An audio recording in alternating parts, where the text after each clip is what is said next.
radiopirate.com. Fresh 100%. 100% pirate. Voici les Radio Pirate News avec Jeff. Déjà jeudi, mon ami Jerry. Le temps passe. Si, boire. Tempus fugit. Ah, OK, c'est ton latin, ça. Yes. C'était pas Régent Tremblay, ton prof de latin, là. Non. Lui, il a été prof de latin. J'ai eu Jean Delisle. Jean Delisle, que sa fille a été une très bonne joueuse de tennis au Québec. J'ai eu Jean, puis après ça, j'ai eu Romuald Simard, qu'on appelait Romulus. Et c'est le gars qui était sourd. Et on avait des téléphones dans les classes, et à chaque cours, je lui disais que le téléphone sonnait. Chaque cours. Toutes les cours. Je disais, là, je levais ma main, puis je disais, Monsieur Romulus. Téléphone sonne. Je faisais comme le gars qui a peur d'y dire parce que je veux pas l'insulter. Là, je faisais comme mon doigt, je disais, c'est le téléphone sonne. Et là, il se tournait, il s'en allait, faisait 3-4 pas, s'en allait vers le téléphone au mur. Hello? Hello? Hello? Il raccrochait. Vers le mois de mai, il a commencé à me regarder de travers. Ça a pris quand même du temps, là. Il n'était pas tout là. Donc, oui, j'ai fait 2 ans de latin. Tempus fugit. Il faut dire que c'est une excellente tune de Yes, sur un des meilleurs albums de Yes, avec Drama, avec Trevor Horn comme chanteur et Jeff Downe au clavier, qui plus tard ont fait d'abord un EGA d'un bord pour un, et Trevor Horn est devenu un des plus grands producteurs britanniques, probablement.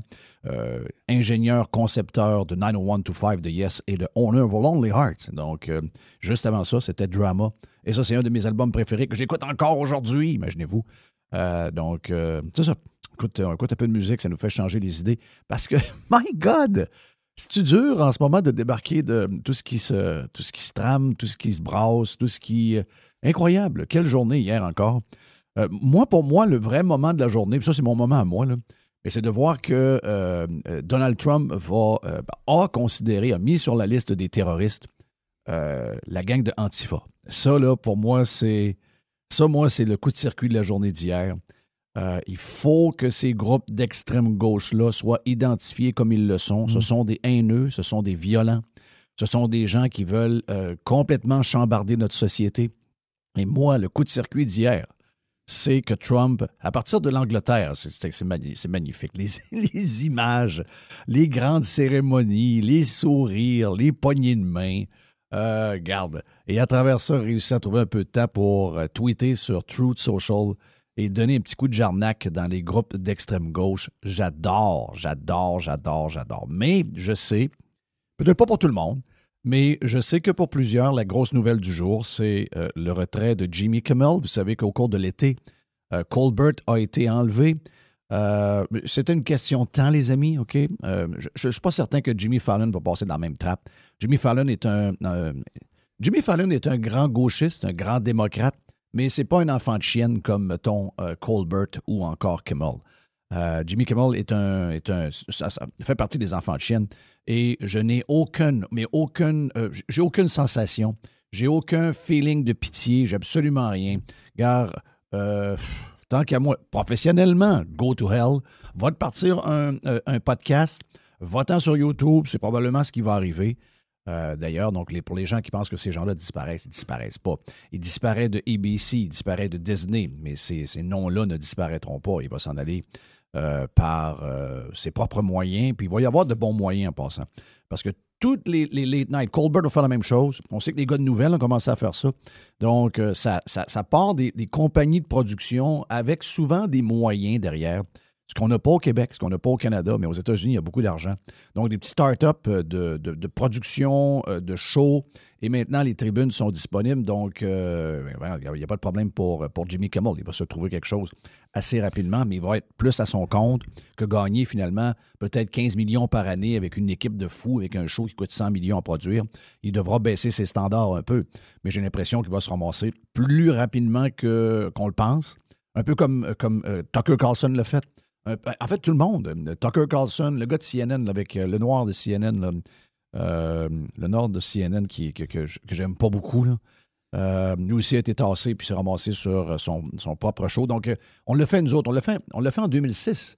Donc, si nous autres, on le fait avec les moyens québécois, imaginez-vous pour les moyens américains. Donc, ces gens-là ne disparaissent pas. Mais restons sur l'événement. Il est multimillionnaire. Il pourrait même arrêter de travailler. Ah oui, il peut arrêter de travailler. Le gars, il a probablement, le gars a probablement 50 millions, 60 millions dans son compte. Là. Il n'y a pas de problème là. C'est Lemon que tu cherchais. Oui, c'est Lemon. Donc, un des gars les plus détestables qu'il n'y a pas. Un raciste, ça, c'est important de le dire. Un raciste. Donc, beaucoup de Noirs sont racistes envers les Blancs. Le plus drôle, c'est que c'est un raciste envers les Blancs, mais son chum est un homme blanc. C'est quand même bizarre, ça. Hein? C'est quand même weird. Mais oui. Premier feeling, c'est sûr que de voir que... Tu sais, pour moi, ces shows-là ont scrappé... Moi, j'aimais les late night. Tu sais, Je suis quelqu'un qui aimait vraiment, vraiment, vraiment les late night shows. Et moi, je suis quelqu'un qui adorait les late night shows. Bon, la vie était plus tard avant. Aujourd'hui, la vie a changé. Les populations ont vieilli, puis les gens se sont encabanés. Ça n'a pas été aidé par la COVID, c'est clair, et aussi la démographie, on va se le dire.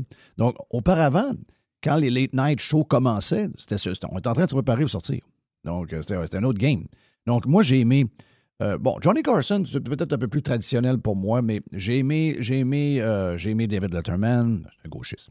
J'ai aimé Jay Leno, j'ai écouté beaucoup Arsenio Hall. Beaucoup Arsenio Hall. Ça a été probablement le gars de Late Night que j'ai écouté le plus. Après la disparition de ces gars-là, même si, mettons, Letterman était un gauchiste, on le sentait un peu, mais je veux dire, en même temps, c'était pas le cœur de son affaire. Et le jour où la relève est arrivée, donc les Fallon, les Kimmel, les Colbert, tu écoutais ça au début, tu disais « What the fuck? C'est quoi la patente? » Tout le monde tripait sur Jimmy Fallon. Moi, je me disais « OK, on était... Oh oui, le gars est talentueux, mais je veux dire, on est dans la leçon, on est en train de juger un groupe par rapport à un autre. On est loin du fun qu'on veut avoir. C'était moins le fun. Ben oui, on est loin du fun qu'on veut avoir en fin de Jay soirée. Leno, c'était le fun. Là. Oui, puis Jay est notre bord en passant. Jay est le plus républicain de la gang. Donc, Jay est le plus conservateur de la gang. Jay est le gars le plus à droite de la gang. Donc, moi, entre Jay Leno et même David Letterman, à cause de ça, parce qu'on le sentait un peu, sans que ce soit le cœur du show, Leno, je ne l'haïssais pas. Arsenio Hall, je n'ai jamais su ce qu'il était. Je n'ai jamais su. Je me doute je me doute que c'est un liberal, je me doute que c'est un démocrate, mais je ne l'ai jamais vu quand j'écoutais Arsenio Hall. Je voyais plus un entertainer qui avait le goût de nous faire découvrir de la musique, parler avec des artistes, etc. Et c'était ça, les shows de soirée. Donc, la base, c'était pas la politique. Il n'y a jamais eu de politique. C'était de présenter des artistes, des fois un peu de musique à travers. Probablement que Bill Clinton allait jouer du sax à un moment donné. Oh oui, des affaires. Des affaires de même. Mais c'était pas ça. C'était le soir. Et ces enfants de chiennes-là sont venus scraper les late night. C'est ça qu'ils ont fait. Donc, si vous me demandez, OK, si vous me demandez ma réaction, parce que j'aime vraiment pas Jimmy Kimmel. Je pense que j'ai eu encore plus Colbert. Pour moi, c'est deux enfants de chiennes, pour vrai. Ce sont des gens qui font la morale à tout le monde. Et j'haïs ça, faire la morale à tout le monde. Moi, je ne veux pas faire la morale à personne. J'accepte qu'on est un paquet de pirates. On a des points en commun. On a plus de points en commun qu'on a de points qu'on n'est pas d'accord. Mais on a des points sur lesquels on n'est pas d'accord. Et je respecte les pirates qui ne pensent pas comme moi sur une tonne de choses. Parce que c'est le même que ça marche. C'est le même que ça. Mais eux autres, c'est pas le même. Eux autres, c'était voici qu'est-ce que vous devez penser. Voici c'est quoi que la vérité, c'est moi qui vais vous la dire. Puis tous ceux qui sont pas comme moi et comme vous dans l'audience, bien, vous êtes tous des astis de morons. OK? C'était comme ça que ça se passait. Donc, je les haïssais à mourir. Et de voir que Jimmy Kimmel, j'étais content cet été que Colbert soit out. Et hier, j'étais hyper content que Kimmel soit out. Parce que ces gens-là sont une gang de prétentieux et on le sait pourquoi. La vraie raison, avant d'aller sur l'autre patente, là, le vrai volet, la vraie raison, c'est une décision économique. OK? Est-ce que l'apparition du gars, là, le MAGA, qui est commissaire du FCC dans un podcast de Johnson en après-midi, est-ce que ça a eu un impact? Sans doute, ça l'a ça a donné l'opportunité à des groupes affiliés à ABC probablement d'agir. Mais la vraie histoire, c'est que quand Nexstar, OK, Nexstar, c'est un des plus gros groupes de radio, je vous dirais, pas de radio, mais ils ont des stations de radio, là, mais quelques-unes, mais ils ont surtout 200 stations de télévision régionales à travers le pays, dont 25 à peu près qui sont affiliés à ABC. Ensuite, tu as Sinclair. Sinclair est probablement le deuxième groupe plus gros après Nexstar. Donc, on parle de compagnies qui brassent 5-6 milliards par année. Ce n'est pas des petites compagnies, ce n'est pas des petites affaires. Là. Et ces gens-là, pour être affiliés avec ABC, ils ont à négocier avec ABC. On a vu qu'une des plus vieilles stations, dernièrement, une des plus vieilles stations, WPLG, Miami-Fort Lauderdale, OK? Une des plus vieilles stations ABC au pays, qui n'appartient pas à ABC, parce que Disney, il y en a quelques-unes, ils ont New York, ils ont Los Angeles, il y en a quelques-unes. Mais la majorité des stations de ABC, ça n'appartient pas à Disney. Ce sont des compagnies indépendantes. WPLG, qui est une station ABC depuis toujours, eh bien, depuis 2 mois, est devenue une station indépendante. Il n'y a plus rien de ABC. Ils ne s'entendaient pas sur des montants, ils ne voulaient pas présenter des affaires comme Kimmel, ils ne voulaient pas, Et finalement, ils ont décidé de se divorcer et WPLG est demeuré maintenant une station indépendante. Puis c'est une station avec beaucoup de nouvelles locales, puis du stock qui achète un peu partout. Donc, c'est gros, là. Ça, c'est comme une brèche bizarre. Là. Ça, c'est une première brèche pour les... Et Sinclair et Nexstar, OK? Parce que la clé est là. Quand ils ont avisé hier après-midi qu'ils ne diffuseraient plus le show de Jimmy Kimmel suite à ses propos qui étaient des mensonges, c'était mensonger. Mais à ce moment-là, je ne pense pas que personne pouvait dire, quand lui a dit ça en fin de journée lundi, je ne suis pas certain que tout le monde pouvait dire « Ah, c'est un mensonge ». Moi, je pense que c'était du wishful thinking de la gauche, de penser, à cause des parents de Robinson, à cause des parents du tueur, qui étaient des MAGA, OK? Donc, ce sont des républicains. Et à cause de ça, ils sont venus à la conclusion dans leur tête qu'à cause des parents, Robinson était un MAGA et un républicain. Le bout qu'il ne voulait pas voir, c'est que le gars, il s'est radicalisé à gauche, il est parti de l'autre bord, il est tombé en amour avec un homme qui était en transition pour devenir une femme, etc., etc. Mais pendant quelques heures, ils ont essayé de spinner que Charlie Kirk avait été tué par un des leurs. OK? C'était ça, la spin. Et c'est peut-être, aux yeux du monde, c'est peut-être faux, mais c'était, je vous dirais, c'était probablement plus du wishful thinking qu'une affirmation en tant que telle. Il essayait de se croire, il essayait de spinner quelque chose. Et finalement, tout ça a été brisé quand on a eu la conférence de presse mardi, je pense. Non, c'est lundi après-midi qu'on a eu la conférence de presse. Donc, lundi après-midi. Donc, c'est quand qu'on a vu le bonhomme là, faire la conférence? C'est mardi. Mardi. Donc, mardi, tout ça a été scrappé parce qu'on a lu les textos, on a vu les patentes. Le policier est venu donner toute l'information qu'on avait. L'enquêteur est venu. Et à partir de ce moment-là, toute la foutaise de gauche sur Robinson est un MAGA, c'est un Trump, puis il est allé tirer un des leurs. Ça montre comment ces gens-là sont complètement crazy. C'était ça la spin. Et moi, je continue de dire que ces gens-là ont un compte Telegram, ils ont un groupe Telegram. Ces gens-là travaillent en coordination, ils ont les mêmes statements, ils ont les mêmes patentes en loupe. On sait exactement comment ça fonctionne. Et Kimmel, je ne sais pas pourquoi c'est lui qui paye pour toute la gang, mais je pense que c'est une raison économique. Parce que les autres, tu ne peux pas couper CNN. Tu ne peux pas couper CNN. CNN ont des contrats de béton avec des câbles distributeurs. Par contre, si les affiliés disent « Ah, ben moi, je ne le passe pas le show », ça veut dire qu'ils ne le payent pas. Donc, à partir de ce moment-là, si des gros affiliés, des plus gros joueurs, parce que Nexstar et Sinclair, il faut le dire, là, c'est 2 groupes qui sont reconnus comme étant des groupes plus républicains. Les gens derrière toute cette compagnie-là, l'histoire de ces compagnies-là, ce sont des gens qui ont un passé républicain et ce sont des gens qui ont un fond religieux. Donc, à partir de là, il y a un clash avec Disney, la compagnie woke, et là, ben, regarde, on ne le diffuse plus. Et la pression a fait, donc on est rendu à quoi? Une quarantaine de gros marchés qui ne veulent plus diffuser Jimmy Kimmel. À partir de là, c'est fini pour Jimmy Kimmel. C'est une raison économique. C'est la raison économique qui a fait que Jimmy Kimmel n'est plus sur ABC, n'est plus avec Disney. On nous a dit que c'était pour une certaine période de temps. Je pense que c'est pas mal fini pour Jimmy Kimmel. Là, ensuite, il y a l'autre aspect.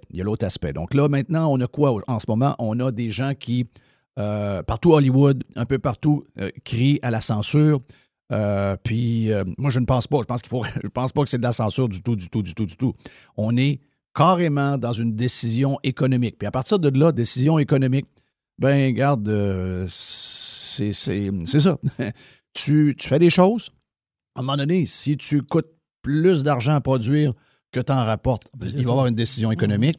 Puis, si tu mets certaines patentes compagnies dans le trou et ils n'aiment pas les valeurs que tu veux propager, bien, surtout quand tu es dans un groupe où il y a une tonne d'affiliés, où tu fais affaire avec une tonne de stations. Tu sais, c'est pas comme si toutes les stations appartenaient à Disney. Si toutes les stations appartiennent à Disney, probablement qu'on n'a pas cette discussion-là aujourd'hui. Donc, c'est pour ça que moi, je me dis, restons sur la vraie histoire. La vraie histoire, c'est la décision économique. Et à partir de là, let's drink to that. OK? Jimmy Kimmel est un enfoiré. Et c'est un gars qui s'est toujours moqué des gens comme nous autres, toujours moqué des gens conservateurs, toujours moqué des gens plus à droite. OK? Un enfant de chienne de liberal, comme Colbert l'était.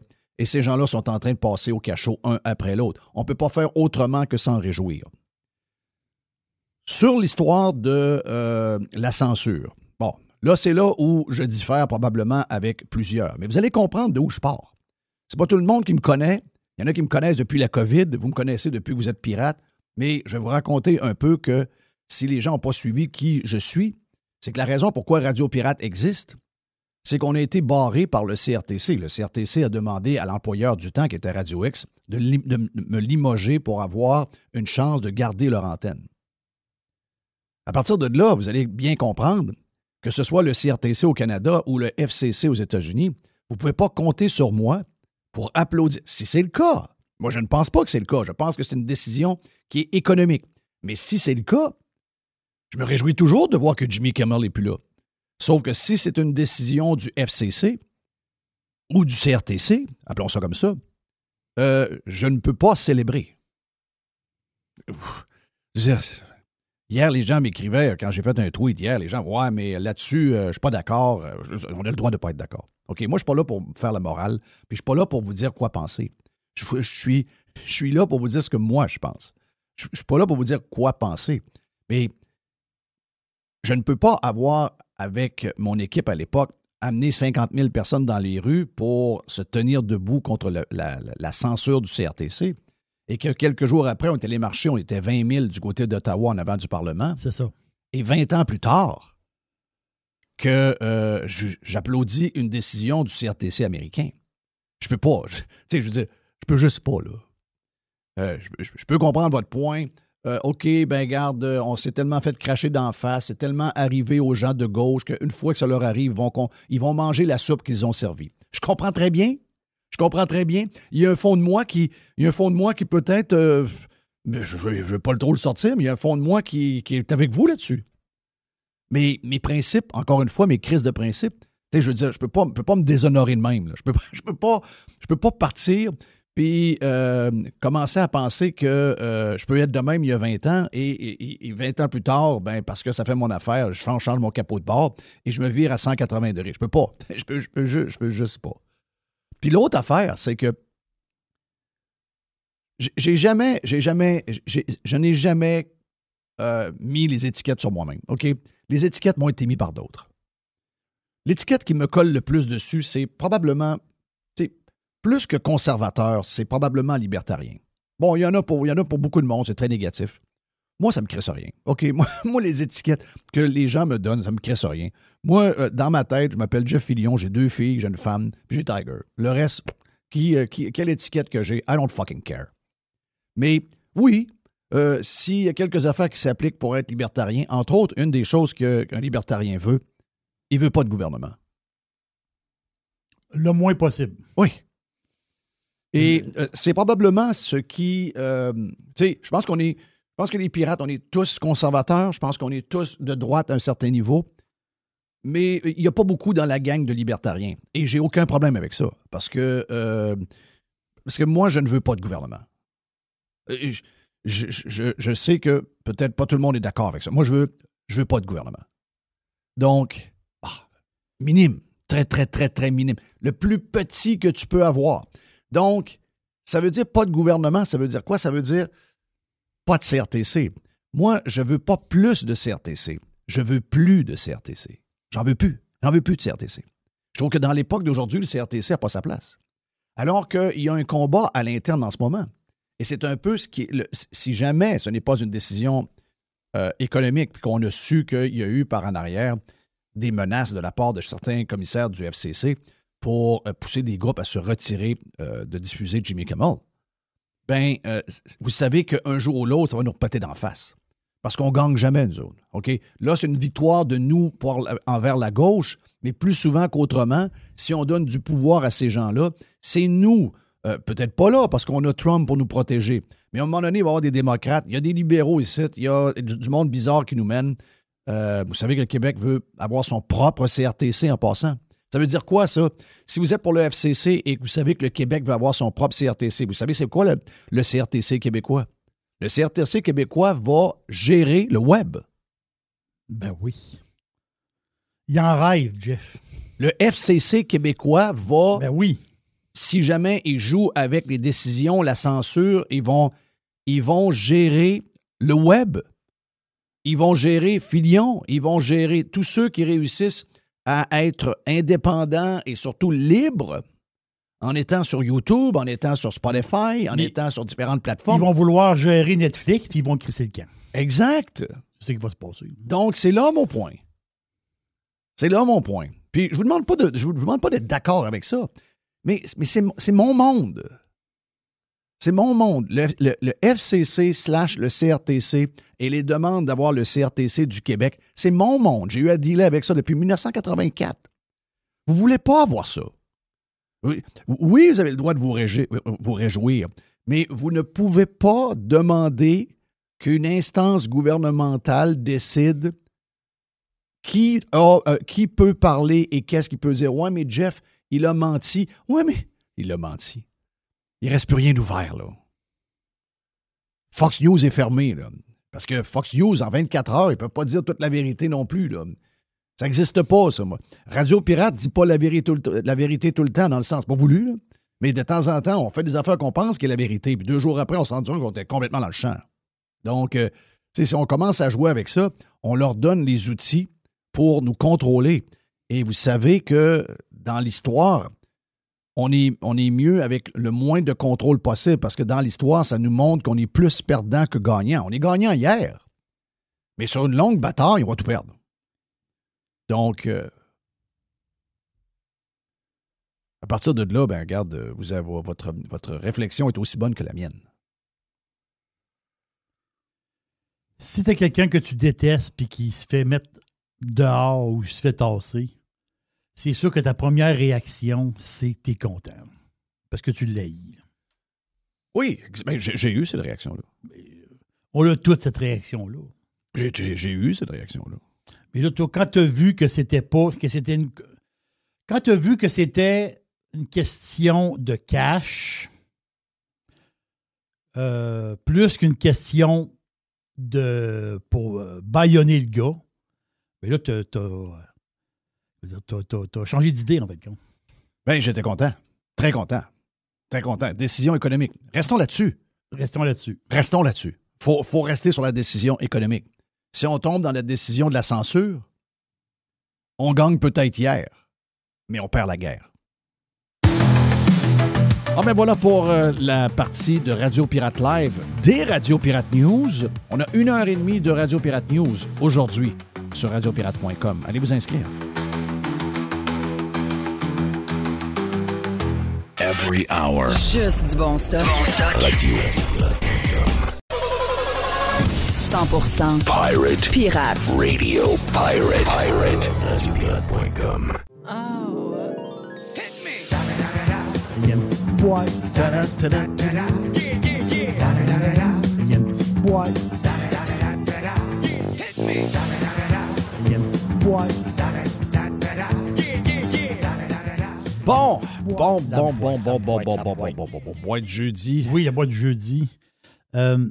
la visite de Trump en Angleterre. Oui. Si vous voulez voir des bonnes photos, il faut leur donner Paris Match sur les patentes. Les affaires royales, là, ils l'ont vraiment. Les autres sont de connivence, j'imagine. Hein? Oui, ils ont de connivence avec le genre de département de marketing. Ouais. Oh, ils ont des ententes. C'est sûr, parce qu'ils ont des photos que personne n'a. Là. C'est ça. Ça, c'est sûr que le Paris Match sont bien organisés. Je sais pas, moi, mettons la princesse du Luxembourg qui fait une visite en Italie. Puis là, il y a des photos. Paris Match ont des photos. Ils sont fourrés partout.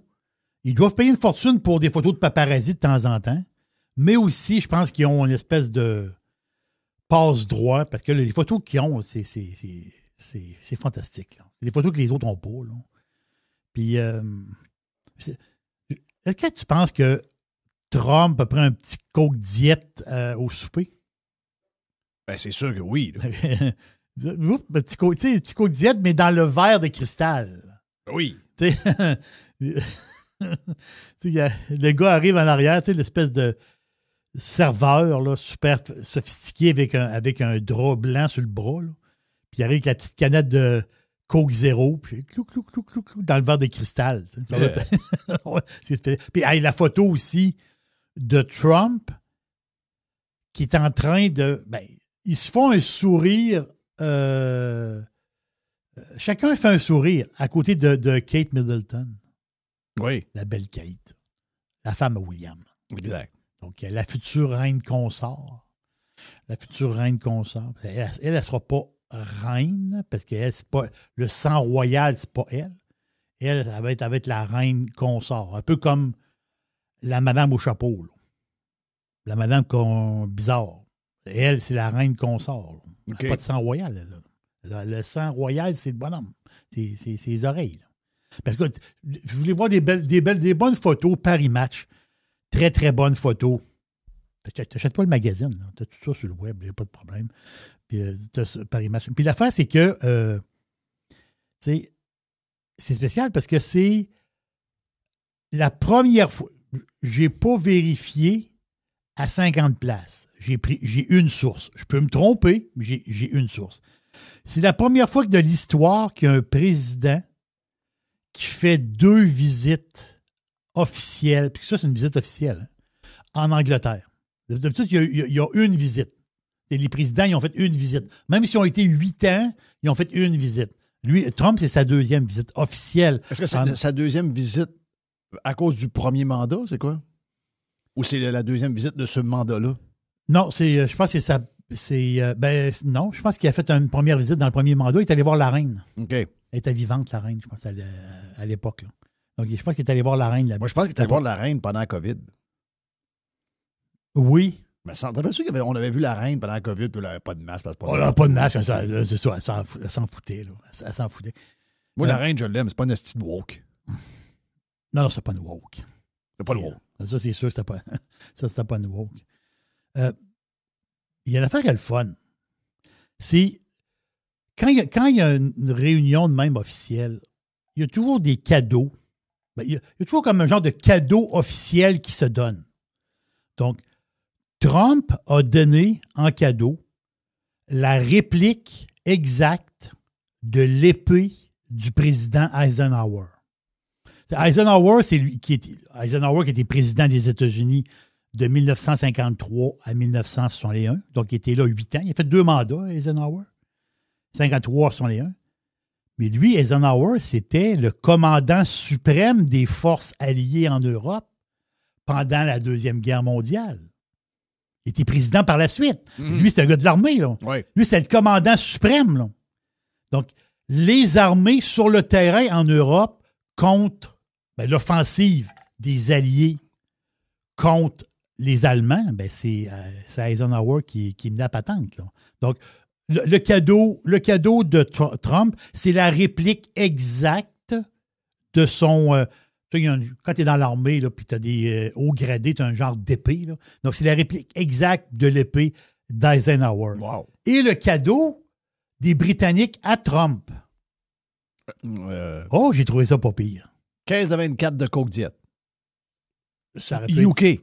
Oui, c'est ça. Il doit être différent. C'est jamais les mêmes recettes. nulle part. Non, il doit goûter différemment. C'est ça, il y a une petite chose de différence. Mhm. Oui. Ou un Coke Zéro ou Coke Hey, je Diet. pense qu'au panier extra, il y a du Coke mexicain. Ah, Le- j'ai vu ça hier. J'ai parlé avec, rouge. Sylvain. Puis avec Le rouge écrit en espagnol dessus. Ouais, je pense. Mais non, parce que c'est le rouge, américain. Parce OK. qu'il y a aux États, tu as les deux. Tu as le traditionnel et tu as le mexicain. Puis il n'est même pas écrit en espagnol. Là. Il est juste différent. C'est juste que le Coke est écrit en noir au lieu d'être écrit en blanc. C'est la seule différence. Le Mexicain, y a-tu un petit push de sucre de plus? Je pense que oui. Oui, ça se peut bien, hein? Oui. C'est ça. Puis le cadeau, ben justement, le cadeau des Britanniques, Ouais, c'est quoi? c'est le drapeau, OK?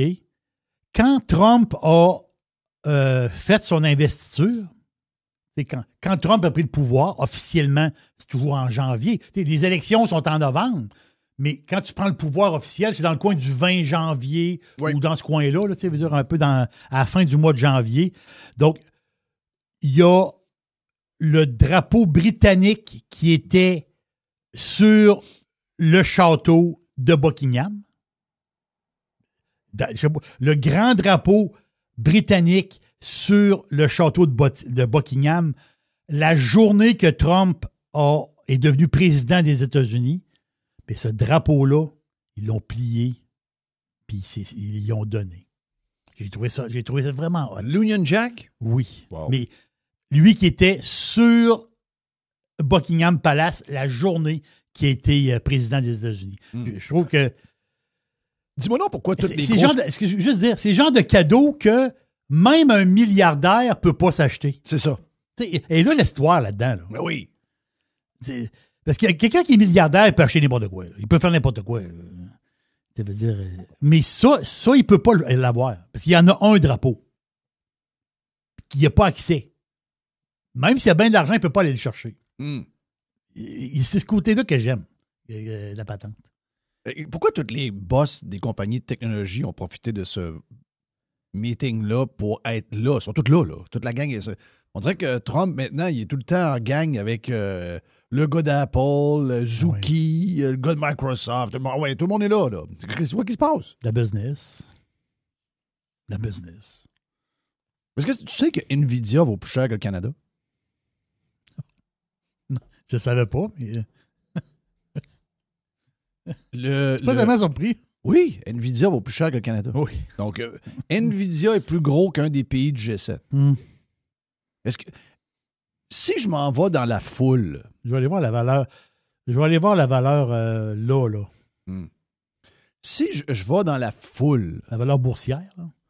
Oui, dans la foule québécoise et que je me promène quelque part, je m'en vais au hasard dans un supermarché et que j'arrête les gens au hasard et que je leur demande « Est-ce que vous connaissez Nvidia? » Si je le demande à 100 personnes dans un IGA, dans un centre d'achat, dans une pharmacie où je me tiens à la porte, combien de gens connaissent Nvidia au Québec? Sur 100? Oui. Tout groupe confondu, là. Je me concentre pas uniquement sur... 5 Ouais, c'est à ça que j'arrive à peu près. Comment? Nvidia. Hein? Je m'ai entendu parler de ça. C'est quoi cette affaire-là? Ouais. Plus grande compagnie au monde. Mon feeling, 95% des Québécois n'ont aucune idée que ça existe. Ça dit beaucoup sur nous. Mais il y a un peu un décrochage. Nvidia, la valeur boursière, c'est 4 250 milliards. Hein? 4 250. Comment?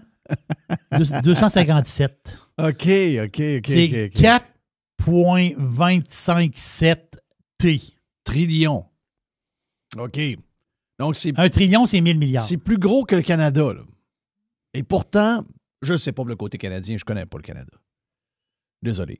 Mais le Québec, je ne le connais pas pire. Je suis certain que Nvidia, qui vaut plus cher que le Canada, 95% des Québécois n'ont aucune idée c'est quoi. J'ai envie de faire le test. Est-ce que vous connaissez Nvidia? Quoi? Quoi tu parles, toi, Chris? C'est quoi ça? Il y en vend où? Non, il y en vend pas. Non, c'est pas ça. T'as pas compris. Ils ont 166 milliards de revenus. Quand même. Mais ça, c'est plus que ça en réalité présentement. Puis qu'est-ce que tu veux dire par là, le décrochage? Explique-toi. Le décrochage entre le peuple québécois et la réalité? Oui. Ben, entre le peuple québécois, pas la réalité, entre le peuple québécois et ce qui se passe dans le monde. Je viens d'échapper du... Tu sais, des fois, la glace descend. Hein? Oui. Elle descend d'une claque. Elle vient comme en pain. Là, à un moment donné, elle reste plus dans le verre, puis elle descend. Plouf! Oui. OK, ouais. Entre le peuple québécois et ce qui se passe dans le monde. Oui! Vraiment. Vraiment. Le peuple québécois, peut-être, qui est pas... Il a une opinion sur le ailleurs, mais en réalité, il n'est pas intéressé au ailleurs. Pas vraiment. On l'a vu avec l'Internet. Puis je suis tannant avec mon histoire d'Internet, là. Je suis vraiment tannant avec ça, là. Mais ça, c'est un signe. C'est un signe, là, que le Québec, ça a pris une subvention du gouvernement pour que le monde mette Internet chez eux, là. Ça a pris une subvention du gouvernement. Le monde n'était pas intéressé. Ah, c'est ça. Il fallait avoir l'Internet pas cher pour inciter le monde à avoir Internet. Le monde, les gens ne voyaient pas du tout l'utilité de ça. Non. L'ouverture sur le monde, ça n'intéressait pas vraiment. En l'an 2000, 50% des maisons, on va dire maisonnées, là.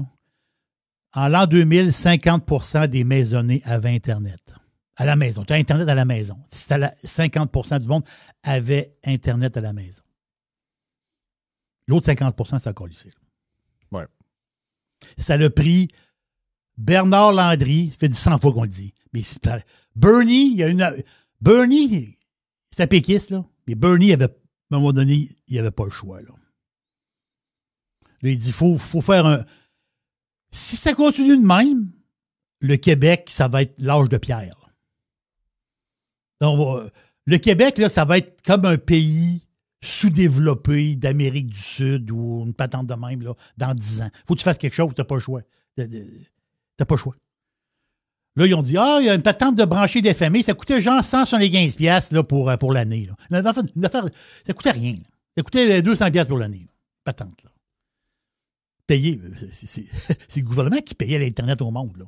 Pensez à ça 2 secondes. Oui, c'est bon. Non, c'est le gouvernement qui payait ça, là. Pas le choix, Jeff. Pas le choix. Le monde, il n'était pas intéressé.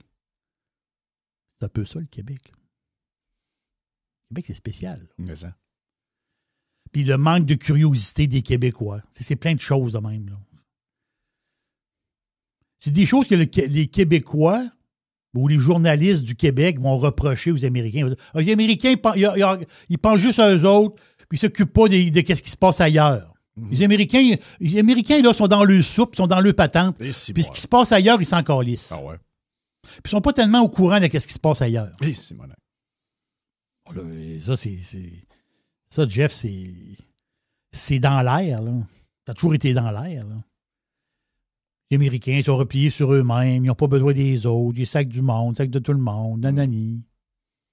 Ils méprisent tout le monde sur la terre. C'est un vrai dôme. C'est un vrai dôme. Pour vrai, là. C'est même pas une joke, là. Quoi d'autre dans la boîte, Jerry? Il y a, tu sais, chez Jeff, t'es pas au fait. T'es pas au fait des nouveaux humoristes au Québec. Non, zéro. Bon. On sait qu'au Québec, il y a beaucoup d'humoristes. Et si tu regardes les statistiques, je n'ai pas la statistique, mais on le sait, là, il n'y a pas beaucoup d'humoristes filles. C'est une job que les filles... c'est plus dur percer dans l'humour pour une fille parce qu'il y en a beaucoup qui s'essayent, puis il n'y en a pas beaucoup qui vont en vivre. Ils sont peut-être pas assez drôles, puis à un moment donné, ben, pas. C'est la loi. La loi, c'est la loi. La loi du... la loi du spectacle, ça veut dire que si la fille est plate, le monde ne va pas avoir. Être humoriste, fille, il n'y en a pas beaucoup. Puis, pas juste ici, ailleurs dans le monde, c'est pareil. Les affaires d'humour, c'est très gars, là. Peut-être que les filles sont plus gênées aussi pour certains sujets, etc. Mais il y a une nouvelle humoriste, là. Ah, elle est vraiment comique. Moi, je l'adore. C'est la nouvelle humoriste québécoise. Elle est à faire une tournée. Elle n'en fait pas encore, mais c'est Mme Duranceau. OK. France-Hélène Duranceau. Ah, Cruella. Oui.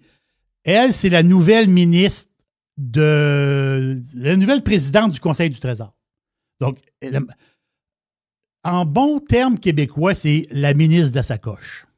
Tu sais, dans le temps, là, la madame libérale, là, elle avait dit « C'est moi qui ai la sacoche, c'est moi qui ai la sacoche. » Oui, exact. Bon, elle avait dit ça. Donc, on dit « Moi, les affaires d'argent, là, ben, elle n'est pas ministre des Finances. Elle est ministre du Conseil du Trésor. Donc, elle, les affaires d'argent, c'est elle qui gère ça.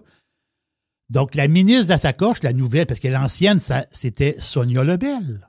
Là, il y a eu un remaniement. Sonia, il l'a envoyée à l'éducation, je pense. Puis la nouvelle ministre, qui est Mme Duranceau, elle était aux patentes là, d'habitation, je ne sais pas trop quoi. Là.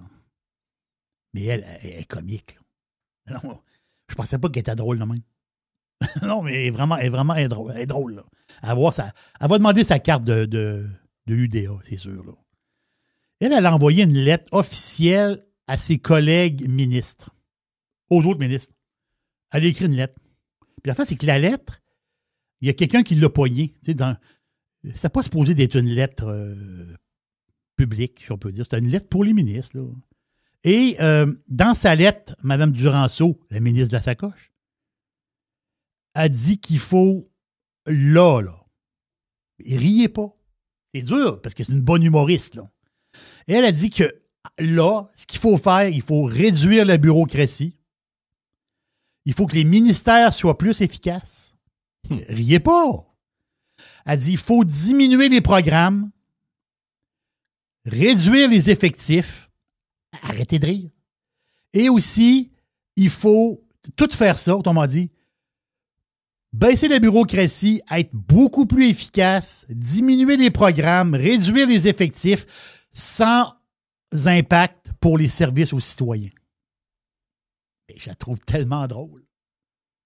Moi, je trouve qu'elle a un humour à double sens. Parce que moi, elle est drôle, là. Parce que moi, c'est beaucoup de bureaucratie, pas efficace pantoute, full de programmes, t'as engagé 12 000 personnes de plus et t'as zéro service aux citoyens. Ça veut dire, elle a dit qu'il faut faire comme le contraire. Mais tu sais, c'est comme de l'humour à deux sens. Elle est comique, Duranceau, là. N'importe quoi. C'est une fille comique, là. N'importe quoi. Voyons, comment? Puis là, ils font ça là. Après, ça fait 7 ans qu'ils sont là. Et c'est là. Attends, là, c'est là. Ils sont à 11 des sondages. Puis là, tout d'un coup, il faut commencer à gérer à la place. On est décoté. On est endetté comme on ne l'a jamais été. On dépense en innocent. On taxe partout. Puis là, tout d'un coup, c'est là qu'il faut faire ça. Là. C'est là qu'il faut faire ça là. Ouais, prenez-nous des caves. Oh, ça m'énerve. Puis là, après ça, Arrêtez de rire de nous autres. Oh, oui, voilà. Ciboire. Mais là, pendant que Duranceau a fait ses lettres, ben, il y a des affaires qui continuent, là. Il y a des patentes qui continuent, là. Le crash des patentes des espaces bleus, là. Ça, c'était l'idée de la craque, les espaces bleus. Des espèces de places dans chaque, je sais pas comment, une trentaine d'espaces bleus à travers le Québec, là. Puis t'arrives là, puis t'es des affaires du Québec, là, puis tu peux louer la salle, puis des espèces d'expositions, des patentes, là. Une espèce d'idée de la CAQ. Là, ça n'a pas marché, ou à peu près pas. Mais il y a de l'argent qui est sorti. Mais là, l'affaire, c'est que le Musée national, parce qu'à Québec, il y avait un espace bleu. Au séminaire de Québec, ils ont acheté la bâtisse, je pense. Ou l'ont loué, mais je pense qu'ils l'ont acheté. Puis au séminaire de Québec, il y a un genre de pavillon. Et dans le pavillon, il y a 6 étages. Les 4 premiers étages, ça va être une espèce d'espace bleu. Mais c'est plus espace bleu. Ça va s'appeler le Musée national de l'histoire. Ils ont inventé un genre de musée pour dire, Christophe, il faut faire quelque chose avec ça. Sinon, on est pris qu'un... C'est quand même 43 000 pieds carrés. Là. Il y a 43 000 pieds carrés pour des expositions, des affaires, sur 4 étages. Mais ça, il devait finir tout ça à l'automne 2025. Hop! Automne 2025. On est là, là. Ben là, c'est pas fini. Là, c'est pas fini. Mais là, l'affaire, c'est que le budget pour le Musée national de l'histoire, ce que je vous parle, c'est juste la patente à Québec, là. Pas les autres patentes. Il y a d'autres patentes ailleurs au Québec. Je vous parle juste des 4 étages dans le petit séminaire. Juste ça, là. Mais le budget, au départ, c'était à 47,3 millions. C'était budgété dans le temps. Mais c'est pas ça que ça va coûter. Parce que dans la Gazette officielle du Québec, ils sont obligés d'écrire toutes les patentes, là. Ils cachent bien des affaires, mais des fois, ils ne peuvent pas toutes les cacher. Là, l'affaire, c'est qu'on sait que c'est 47 plus, ben c'est 47,3, plus 45,9, plus 11,7. Au total, la patente du Musée national de l'histoire sur 4 étages, ça va coûter 105 millions de dollars. Wow! Wow, what the fuck? Duranceau, elle peut continuer à écrire des lettres. Là. Ben oui. Écris-en des lettres. Elle peut en écrire des lettres, Duranceau. Là. L'autre affaire, Duranceau continue à écrire des lettres. Parce qu'il y a une autre affaire. Il y en a plein d'affaires. L'histoire incroyable. Puis les gens de la Côte-Nord connaissent très bien l'histoire. Parce que c'est une histoire qui n'en finit plus. Là. C'est une histoire... Parce que là, on s'en va, tranquillement, pas vite, on s'en va en 2026. Là. Mais ça, c'est une histoire que c'est une bâtisse qui a été finie, presque finie. Parce que c'était à Havre-Saint-Pierre. C'était une bâtisse. C'était quoi la bâtisse? Ah oui, je me rappelle de l'histoire un peu. Ben oui, la bâtisse pour les vieux. Oui. Oui. À Havre-Saint-Pierre. Oui. Ah, mais ça, c'est capoté, là. Non, ça, c'est complètement sauté. Donc, ils construisent la patente à un prix de fou. Un prix de Il me fou. semble qu'elle n'a pas ouvert jamais. Non, elle n'a pas ouvert encore. Elle va ouvrir l'été prochain, en 2026. C'est qu'il y a eu. Mais elle s'est terminée en 2023. Mais avant de la terminer, le problème, c'est qu'ils ont mis un hold sur sa cabane. Ils ont dit, wow, on l'arrête tout. Infiltration d'eau à grandeur de la place. Hein? Moisissure à la grandeur de la place. Ben voyons, comment ça peut arriver, ça? Donc, la bâtisse pas finie, qui pourrit de bout, bourrée. Là, ils ont enlevé des Bourré de affaires. champignons. Champignons. Là, Jeff, c'est l'espèce de la SQI, là, la Société québécoise des infrastructures. Là, ils ont embarqué là-dedans. Ils ont trouvé un nouveau gars pour un nouveau gars de construction, là, une nouvelle firme de construction. Il fallait enlever des affaires, en mettre des affaires. Le bordel est poigné dans le crête de la cabane. Ben, presque fini depuis 2023. Mais là, vu que la pourriture était poignée dedans à grandeur, là, ça va être en 2026. Mais l'affaire, c'est que le prix initial, Duranceau, tu peux continuer à écrire des lettres, juste de même. C'est supposé te coûter 56 millions. Ben, le projet initial. Là, tu dis, OK, oui. Une bâtisse à 56 millions. C'est complètement crazy. C'est pour 48 résidents. Ouais, franchement, des chambres. C'est 48 chambres. C'est pour 48 personnes. Surtout en train de bâtir le château Frontenac, je vais le faire. 48. 48 pour 56 millions. Attends, c'est pas fini. Ça, c'était l'ancien chiffre. Mais là, le CICCIUS, j'ai toujours de la misère. Le CI3S ou le CIUS, je suis toujours mêlé, le patente. Là. Mais la patente du gouvernement, là. L'autre, ils disent, oui, mais là, le 56 millions, c'est pas le prix final. Hein? Non, non, parce que là, il y a eu des rénovations. Là, il a fallu changer d'entrepreneur. Là, il a fallu faire telle affaire. Là, les prix ont monté. Là, il a fait OK, mais c'est quoi le nouveau prix? On ne sait pas encore, on va vous le dire plus tard. Non, mais ça va être... Non, d'après moi, ça va être 70, 72. OK, parfait. Eh bien, voilà pour la boîte de Jerry. Ben, le bout sur la version live. On a le double. Ben, c'est la journée double cheeseburger à travers le monde. Oui, c'est la journée nationale des cheeseburgers. Donc, plus de stock sur Radio Pirate. Radio Pirate. Making history again. Online. Worldwide. Radiopirate.com.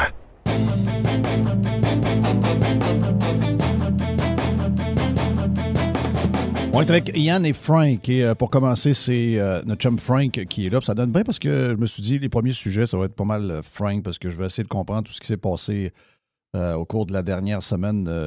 Bon, l'assassinat, c'est tel que tel, je veux dire, dans le sens que facile à comprendre. Là. Je pense qu'on voit le motif derrière ça, on voit le pattern. Il y a un pattern qu'il va falloir adresser à un moment donné. Là. Il y a beaucoup de gens en difficulté dans un certain secteur donné. On peut parler de gauche, mais je pense que c'est beaucoup plus spécifique à tout ce qu'il y a de l'idéologie trans et toutes ces choses-là. Donc ça, ce sera à un moment donné, si on est sérieux, ce sera à nous autres de parler de ça en tant que société, parce que je ne suis pas certain qu'on leur rend ça facile en faisant semblant que tout est normal là-dedans. C'est des gens qui ont souvent beaucoup plus besoin d'aide qu'on le pense, puis les laisser comme étant cool, puis ça fait partie du nouveau monde d'aujourd'hui. Je pense pas qu'on aide ces gens-là, mais ce que je voulais savoir, Frank, c'est plutôt le comportement. Puis je sais que vous en avez jasé, je sais que j'ai vu des tweets aussi, mais le comportement en général de beaucoup de gens, moi, c'est la première fois que OK. Trump, ça a déjà été ça. Quand j'étais plus jeune, je dois admettre que j'ai entendu quand Reagan a été... il y a eu la tentative d'assassinat sur Reagan et que son genre de personne qui était à côté, soit son garde du corps ou avait été comme paralysé, là, je pense qu'il est fini en chaise roulante. Je dois le dire que j'ai entendu près de moi des gens qui ont dit « Ah, ils l'ont manqué ». Ça, j'ai entendu cette patente-là. Trump, l'été passé, on l'a entendu pas mal. Moi, j'ai entendu ça de gens... aisés, avec des bons postes, des gens que je connais pas nécessairement full, qui ont pas... Moi, je me garderais une gêne, je dirais pas ça à des gens que je connais plus ou moins, je dirais ça vraiment à des gens que je peux faire confiance, mais il était comme libéré, il avait comme le droit de le dire. Donc ça, c'était ma première constatation de tabarnak. Il y a des gens qui, sans se cacher, nous disent de voir qu'un homme peut se faire tuer, ils n'ont aucun problème avec ça. C'est quand même assez nouveau. Et là, ben, pour Kirk, c'est tout le monde, ça prend leur caméra, ça se met en vidéo, ça se met sur TikTok, puis ça rit, ça a du bon temps. Yes, what a piece of shit, one gone, millions to go. J'essaie de trouver un sens à ça. J'ai parlé avec beaucoup de gens de différentes catégories d'âge. Qui, au-delà juste du drame, c'est ça qui les rend complètement... on a l'impression d'être un peu dans un genre de fuzz. On comprend pas. Moi, je comprends pas la joke du gars. Je comprends pas les commentaires que j'entends. Pour moi, c'est comme nouveau, ce comportement-là. Est-ce que c'était refoulé avant? Est-ce qu'il est arrivé un événement à un moment donné où on s'est dit « Ah! » Maintenant, on peut y aller, on peut s'exprimer, on est dédouané. Maintenant, on peut le dire. Mais c'est vraiment nouveau, là. Moi, je n'ai pas l'impression qu'on aurait pu faire ça avant, là. Ben, je pense que ce qui est la chose qui différencie un peu ça de d'autres cas qu'on pourrait nommer, c'est le fait que, on l'a vu comme en temps réel se réaliser devant nos yeux avec des images d'une violence incroyable que la plupart des gens sains d'esprit qui l'ont vu disent tous qu'ils auraient aimé mieux jamais voir ça. C'est mon cas. Moi, quand quelqu'un a envoyé ça, tu sais, des fois, des conversations de groupe, des gens mettent des trucs, tu dis pas tout le temps « Hey, je peux-tu cliquer là-dessus ou je vais avoir des trucs bizarres? » Le monde, quelqu'un m'envoie ça, je vais regarder c'est quoi.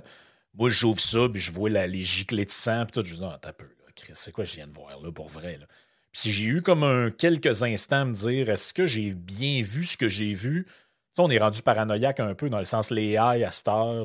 C'est ça. Tu te dis, c'est-tu fake, ça, ce que je suis en train de voir? Fait que ça a été ma première réaction. Deuxième élément, c'est le... je pense que c'est le genre de personne qui est visée au sens où là, c'est un jeune père de famille de 31 ans. On a vu des images de lui avec ses enfants. On connaît le contexte. Ça, je pense que, nonobstant des opinions, ça devient encore plus choquant.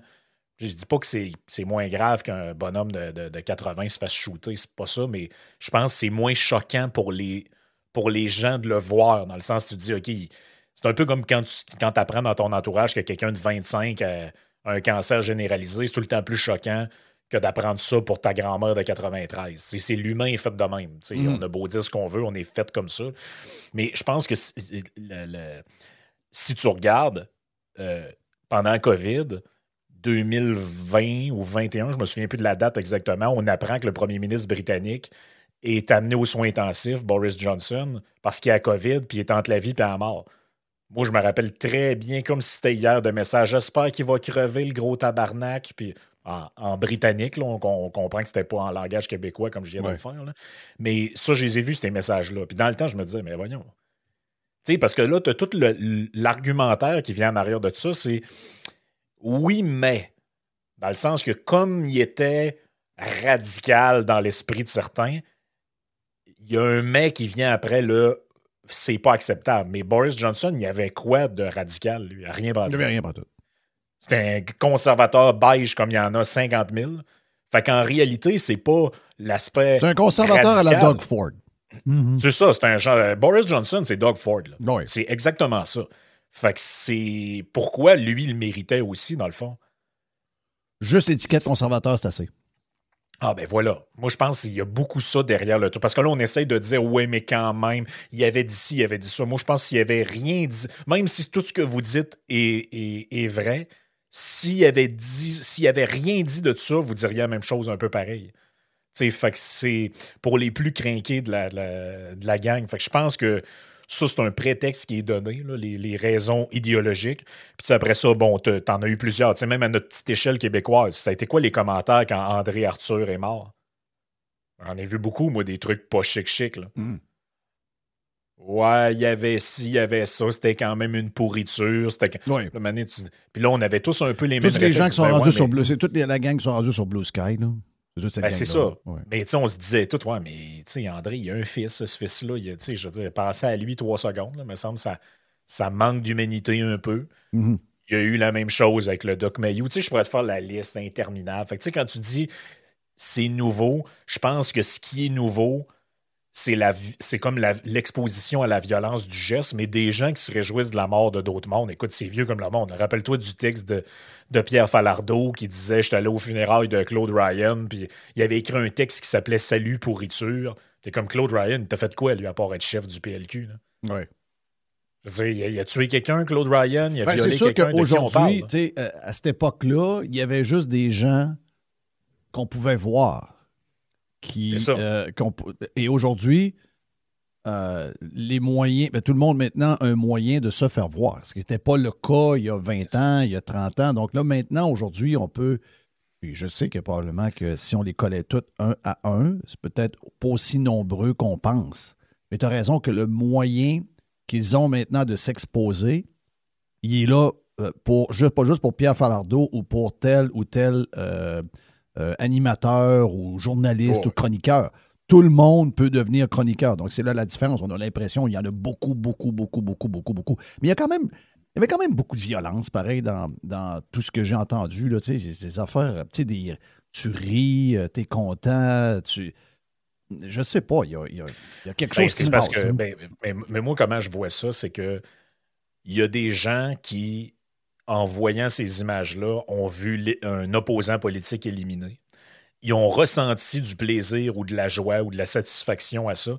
Et par après, ils ont cherché les justifications à leurs sentiments dégueulasses. Et là, quand ils ont vu qu'il avait dit telle affaire, il aurait parlé de telle affaire, là, ils se sont dit « Ah, ben écoute, je suis peut-être pas une si mauvaise personne que ça d'avoir été content quand j'ai vu ça ou de me sentir soulagé. Parce que dans le fond, j'ai raison de me sentir de même en fonction des saloperies que le gars dit. » Mais tu sais, si tu regardes le texte que Luc Lavoie a écrit dans le Journal de Montréal, c'est exactement ça. Le gars commence son truc en disant « Avant de voir la vidéo, je savais pas c'était qui. » Je ne connaissais pas. Je le connais pas. Fait que lui, c'est ça lui, ce qu'il a vu, c'est un gars proche de Trump se mange une balle. Yes! Ouais, that's it. Puis là, après ça, il s'est peut-être bien dit, ouais, quand même, c'est un être humain, tout ça. Google, 3 articles. Il a dit que les gays, telle affaire, les femmes, telle affaire. Oh, ben finalement, hein? Donc, je suis peut-être pas une si mauvaise personne que ça de m'être réjoui sur le coup. Donc, le terme que je te disais, il se dédouane facilement. Il trouve facilement souvent, tout ça a été débunké, là, enfin, puis fact-checké, là, toutes les histoires à peu près, on les a toutes, là. Les histoires de gays, même le pauvre, comment il s'appelle, le gars là, des films, des livres d'horreur. Là. Ouais, Stephen King. Stephen King, qui a l'air d'un itinérant, tabarnak, qui est obligé de s'excuser, il a l'air d'un cave. Oui. Puis là, le résultat de tout ça, c'est qu'il y a un nouveau film qui est sorti, puis à cause de ça, il n'y a plus un asti de chat. Il y a eu un chat, il y a eu du monde 2 jours quand ils ont vu que le gars est complètement fou. Regarde, les salles de cinéma sont vides. C'est quoi qui se passe dans ta tête? Je dis, fais juste vérifier un peu, check un peu avant d'écrire des astis de sottises de même. Mais ils n'ont plus de retenue. Voilà, il n'y a pas de retenue. C'est une espèce de gauche un peu décomplexée avec le temps. Oui. On a tellement donné d'espace. Est-ce que vous vous souvenez de Kathy Griffin qui tenait une tête de Trump ensanglantée? Oui. Ça, c'est pendant le premier mandat de Trump. Oui. C'était raide, là. En fin de compte, elle, c'est une humoriste. Tu sais, il disait ça. Elle est humoriste, elle. On sait qu'elle est folle. Là. Tu sais, politiquement, elle est folle. Là, ça, c'est de l'humour. Non, c'est pas de l'humour. C'est zéro l'humour. Voilà, c'est parce que c'est parce que l'affaire, c'est que la différence, je pense, entre les deux camps politiques, si on veut résumer ça de même, les deux camps extrêmes, là, mettons extrême droite, extrême gauche, là, mettons qu'on dise ces mots-là pour qu'on se comprenne. Là. La différence, c'est que tout le monde a toujours su que les gens d'un bar, c'était des mauvaises personnes. Ça a toujours été admis publiquement. On a toujours, tout le monde dit, ben oui, suprémaciste blanc qui veut aller liquider du monde. Il n'y a personne qui défend ça. Par contre, là, quand arrive ce genre d'événement-là, c'est qu'on enlève le voile de la pureté sur des gens qui se sont toujours présentés comme étant des défenseurs du bien, de la veuve et de l'orphelin. Et c'est comme si ces gens-là étaient dénués de violence et de pulsions négatives. T'sais. Et là, ce qu'on se rend compte, c'est que, ben non, il y en a dans ce camp politique-là. Savez-vous quoi? On les a présentés comme des anges pendant des décennies. Et finalement, ça n'en est pas des anges. Mais là, dans les études, je ne sais pas si vous avez vu, vous avez vu cette semaine, là, il est sorti, puis c'est un hasard, là, ça n'a pas été fait en fonction de l'assassinat de Kirk. Là, c'était déjà commandé. Tu parles du sondage. Oui, le sondage, l'étude là, qui a été faite, qui nous montre que finalement, les gens de droite, eux, ne veulent pas de violence envers des politiciens. Je pense que c'est à la hauteur de 3 ou 4 %. Mais à la hauteur de 21, 22, 23 % les gens de gauche trouvent que oui, ça peut, s'il faut, il faut. S'il faut de la violence pour corriger quelque chose, la violence fait. C'est pas ça qu'on imaginait avant. T'sais, avant, ce qui nous a été vendu quand on était plus jeunes, c'est que les gens de droite, c'était des guerriers. C'était des gens qui étaient prêts à... Puis là, on le voit dans le comportement cette semaine par rapport, mettons, par rapport à George Floyd. Tu le vois, la différence de comportement. C'est des vigiles par rapport à... L'autre ont tout brûlé les villes, ils ont vidé des Walmart avec des écrans plats. Il n'y avait plus rien qui se tenait. Des restaurants qui brûlaient dans leur quartier. Je disais, Chris, calme-toi les nerfs, c'est quoi tu fais là? Votre solution est 1000 fois pire que qu'est-ce qui est arrivé à ce pauvre homme-là. Mais on le voit, la différence de comportement. Mais ce qui nous a été vendu quand on était plus jeunes, c'est parce qu'on pense qu'il y a juste aujourd'hui là, que les profs nous racontent des histoires. Là. Mais dans le temps, c'était ça. T'sais, conservateur, c'est plus guerrier, ça confronte, c'est le statu quo, c'est les vieilles Reagan, c'est des arriérés. Puis les gens de gauche, c'est les pacifiques, c'est les fleurs bleues, c'est les progressistes. Et là, moi, je le dis depuis un bout, là. Moi, je pas d'hier que je dis que la gauche, puis je suis obligé de vous dire que, arrêtez de me dire l'extrême gauche ou la gauche radicale. Là. Dans l'étude, là, on parle de gauche bien normale. C'est la gauche en général, c'est radicalisé et elle est violente et elle est haineuse. Il va falloir arrêter de faire semblant parce que, puis pas vouloir le voir. C'est ça que c'est devenu. C'est comme ça que ça se passe. Alors qu'on nous a vendu totalement l'inverse. depuis des décennies, puis là, ben, on se rend compte qu'elle est vraiment violente. Puis là, on essaie encore de continuer. Ah oui, mais il y en a d'autres, là. C'est pas vrai. 94% de tous les crimes qui se font, puis les meurtres, c'est l'extrême droite, etc. Tabarnache, c'est arrivé quand, ça, là? Je veux dire, j'essaie de voir, là. Il y a toujours d'essayer d'amener ça de l'autre côté. Oui, mais l'autre bord, il y a telle chose. Mais arrêtez. Minnesota, c'est un trans. Là, c'est quelqu'un qui est avec un trans puis qui est en crise parce que Kirk parle des trans. L'autre d'avant, c'est Nashville, dans une école. C'est aussi un trans. Donc, je veux que je vous dise, moi, l'extrême droite, je partage pas les idées de l'extrême droite, là, puis je veux pas la défendre, mais de ce que je vois dans une période assez récente, c'est pas mal la gauche qui est violente. Ben, en tout cas, c'est elle qui l'est dans les commentaires de la chose, ça c'est sûr. Après, moi, je comprends pas pourquoi on essaye de... Comment je pourrais dire ça?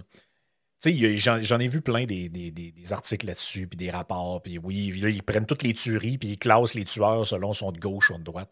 Chris, le trois quarts du monde que je connais, ils savent pas la réponse à cette question-là. Ils savent même pas trop c'est quoi gauche-droite. Pourquoi on assume qu'un cinglé avec un gun est comme un cohérent idéologiquement? Là?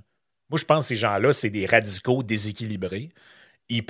Moi, je pense qu'ils doivent flipper ils peuvent flipper d'un bord à l'autre. D'ailleurs, c'est ce que tu vois souvent dans les mouvances radicales. Le gars était skinhead, il est rendu d'extrême gauche. Ça se voit là, dans les mouvances radicales. Les gens bougent comme d'une place à l'autre. Fait que, tu sais, je trouve que c'est un peu... Tu sais, j'aime pas ça voir que là, on fait un tableau. Là, OK, regarde, on va compter combien il y en a, puis après ça, on va dire... qui est plus moral que d'autres. Là, on fait ça dans les médias là, de ce temps-là. Oui, mais si tu prends de 1975 à 2025, il y a plus de gens d'extrême droite. Oui, mais c'est qui ça exactement, ce monde-là? Est-ce qu'on est... c'est parce qu'on vit quand même dans un monde Frank, où on n'arrête pas de nous dire que... Frank, si on ne le fait pas, là, on va encore se laisser manger à laine sur le dos. Là. Moi, je l'ai vécu personnellement. Là. Ça fait, OK, 1h30 qu'il y a un gars qui est rentré dans une mosquée à Québec. 1h30. Là. Je suis en train d'écouter une série quelque part. Mon téléphone sonne. Pierre Jobin est à la télévision en direct en face de la mosquée. Il n'y a plus rien à dire ou je ne sais pas trop. Les corps ne sont pas sortis encore de la place. Là. Ouais. Et ils nous accusent d'être responsables de ça. Et là, eux autres commencent à spinner ça à partir de là. La gang de Ratcan embarque dans ce sujet-là avec l'ancien gars, là, le genre de James Bond en carton. Là, ça part. Alors que moi, là, je vous le dis, là, peut-être qu'aujourd'hui, on en parle un peu plus, mais à cette époque-là, là, les histoires d'immigration, puis de musulmans, puis de l'islam, j'en parlais pas 1% ou 1,1%, c'était 0%. C'est pas dans mes sujets, tabarnak. Mais là, je suis spiné là-dedans. Jusqu'au procès, ça a pris 1 an et demi me dégommer de tout ça. Il a fallu que le juge, dans son jugement, tranche là-dessus en disant, là, cette folie-là, il n'y a aucun rapport. Voici telle chose, telle chose. Donc, à un moment donné, il faut les cataloguer et les mettre quelque part. Sinon, ce qu'ils font, c'est automatique. Ils ont essayé de le faire cette semaine. Ils ont essayé de le faire en disant « Ah, ses parents sont MAGA, hein, ses parents sont des pro-Trump. » Donc, voyez-vous, c'est des gens de droite, des blancs de droite qui s'en vont attaquer un gars comme eux, blancs de droite. Les gars sont en train de... Le gars avec les cheveux de couleur, là, qui est un ancien prof ou je ne sais pas trop, là, il était bien content de ça. Il trouvait ça drôle. Il était tellement content de sa découverte. Ben, si on ne le fait pas, là, si nous autres, on ne le fait pas de notre côté, on va les laisser aller. Puis ils vont toujours réussir à le coller sur nous. Ils font toujours cette tactique-là. Ils ont tous les micros, ils ont tous les médias, ils ont tout ce qu'il faut pour le faire. Puis, regarde, moi, pour l'avoir déjà vécu, je peux te dire que si tu ne te défends pas, si tu n'essaies pas de trouver un sens à ce que la personne a fait, puis de où ça vient dans ses valeurs, ben Chris, ils vont te le coller sur toi. Ils ont toujours réussi à faire ça. Toujours réussi. Donc, tu sais, veux pas, ça vient à ça rapidement. On vient à se demander c'est quoi le background, c'est quoi le motif, c'est quoi qu'il y a derrière ça. Parce que sinon, on parle d'un des gestes les plus dégueulasses qu'il n'y a pas. Là, c'est la jugulaire qui pète et tout. Il faut vraiment que tu haïsses quelqu'un pour faire ça. Ça vient d'où, ça? Ben, ça vient du fait que Ça vient du fait que le gars, il vivait avec un monsieur, madame, puis il était pas content que Charlie Kirk parle de ça, puis il aimait pas ce que Charlie Kirk disait là-dessus. C'est aussi simple que ça, tabarnak. C'est quoi cette folie-là? Si tu ne l'aimes pas, désabonne-toi de ces réseaux sociaux, concentre-toi sur d'autres, fais d'autres choses. Mais t'en aller sur un toit à 200 mètres, il crissait une balle avec une arme de chasse dans le cou parce qu'il fait de la peine à ton amoureux. Je veux dire, moi, je trouve ça complètement simple. Moi, je suis encore un peu fuzzé de tout ce qui s'est passé. Je sais que notre chum Yann s'est joint à nous autres. Yann, si tu es connecté comme du monde, Oui. c'est parce qu'on parlait avec Frank. Quand tu n'étais pas là, j'ai dit, Frank, on va profiter du philosophe. J'essayais de comprendre qu'est-ce qu'il y avait derrière tout ça pour voir autant de monde célébrer d'une manière la mort d'un humain, d'un père.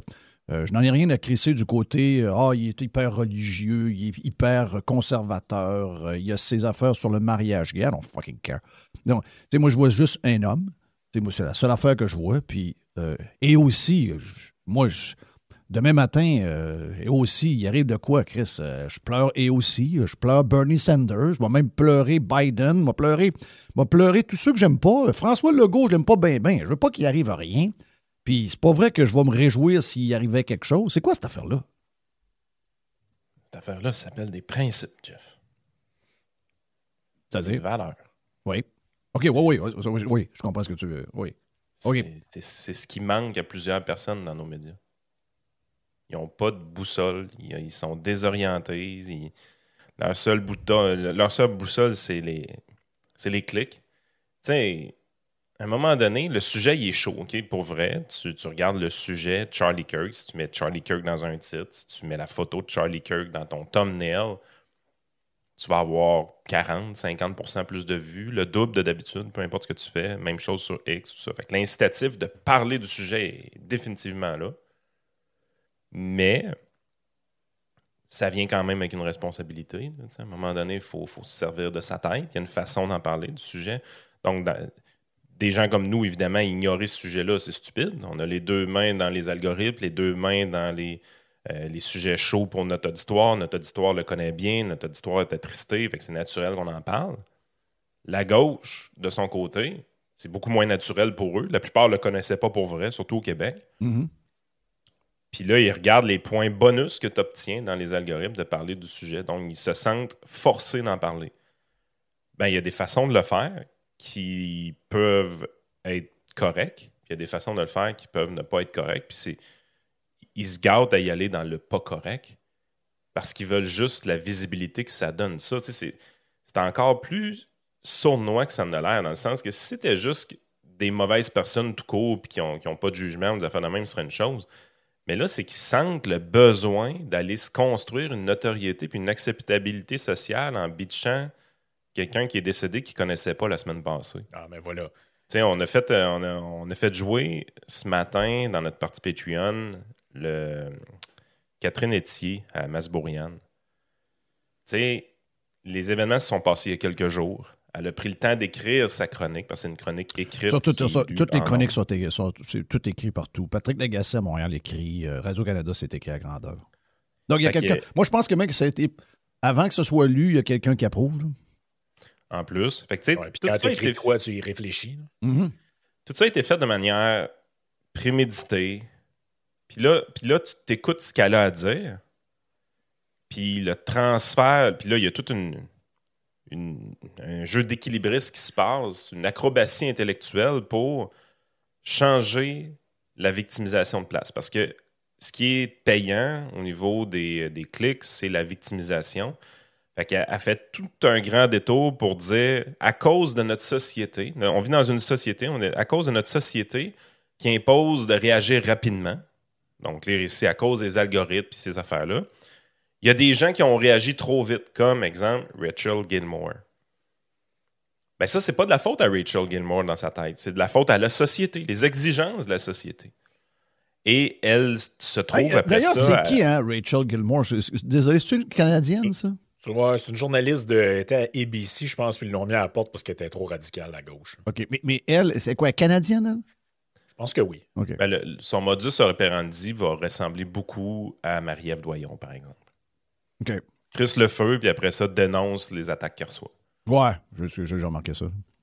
Fait que, Parce que je pense que Poilievre, c'est-tu Poilievre qui l'a... C'est Sheer. OK, c'est Sheer qui l'a retweeté. OK, ouais, c'est ça. Et là, on a commencé grosso à dire modo, que Sheer... tu sais, Oui, je comprends. Tu vois que toute la chronique qu'elle a pris le temps de réfléchir puis de construire est faite pour changer qui est la victime. Alors, la victime, c'est plus Charlie Kirk. La victime, c'est plus la liberté d'expression. La victime, ça devient la personne qui, contre son gré, Rachel Gilmore, à cause de l'imposition d'une société qui va trop vite, s'est exprimée trop franchement, trop ouvertement, puis trop émotivement dès le départ. Mais ça, c'est pas de la faute à Rachel Gilmore. C'est toute de la faute à la société. Ouais, ben oui. Et puis, elle va dénoncer toute la haine après ça que Rachel va recevoir, puis ainsi de suite. Là, tu te dis, hey, c'est tordu en sacrament ce qui se passe. Mais tout ça parce que on veut être dans la photo, on veut avoir les clics, on veut avoir de la notoriété, puis on veut l'acceptabilité de la clique dans laquelle on fait partie. Puis si notre clique dans laquelle on fait partie est athée, de gauche, veut rien savoir des opinions de Charlie Kirk, ben tu dois à quelque part pisser un peu sur ça. Puis là, t'es là, tu te dis, OK, il n'y a aucune analyse. Un, tu le connaissais pas. Deux, Ouais. on t'a pas demandé. Tu peux parler de toutes sortes de sujets. Pourquoi tu choisis ce sujet-là, à part que le sujet est chaud? Puis trois, comment tu fais pour être aussi méprisante en le faisant? Puis surtout, manquer autant de classe. Moi, ça m'écoeure. Masbourian qui dit rien en passant, là. Comme toujours. Ça, c'est l'autre bout. Comme Richard Martineau. Richard Martineau aurait pu sauver le cul de la liberté puis de l'autre gars, là, Gosselin. Là. Il aurait pu s'arranger pour que finalement, il aurait pu virer ça de bord. Mais les hommes animateurs en charge maintenant, c'est du monde, c'est pas des leaders, c'est pas des gens qui sont capables de... Ils sont comme préprogrammés. OK, là, à 7h20, j'ai une chronique. Elle va lire, tu présentes, tu fermes ta gueule, puis après, tu dis, ben merci, Catherine Etier. C'est ça. Voyons, es-tu capable à un moment donné de dire, hey, Catherine, t'as-tu pris tes pelules le matin? Tu sais, c'est un peu comme le cas de Jimmy Kimmel, qu'on a parlé passablement dans la version de Radio Pirate News de ce matin. Il y a de l'entourage, il y a un producteur, il y a des gens, parce que dans ce cas-ci, dans le cas de show de TV, il y a énormément de monde, contrairement à la radio. Il y a beaucoup de gates à franchir avant d'aller livrer une performance. Donc, il n'y a personne qui a protégé Jimmy Kimmel là-dedans. Kimmel a été victime d'à peu près le même genre de choses. Et en passant, probablement qu'ils vont le laisser couler, puis toutes les autres vont se sauver. C'est comme ça que ça fonctionne. Plus de Yann et Frank. Dans la version full de Radio Pirate, on a 1h10 de stock avec Yann et Frank. Allez vous abonner, il y a une semaine gratis sur radiopirate.com. Radiopirate.com. Jeff Fillion. Hey, l'aubergiste, c'est le week-end!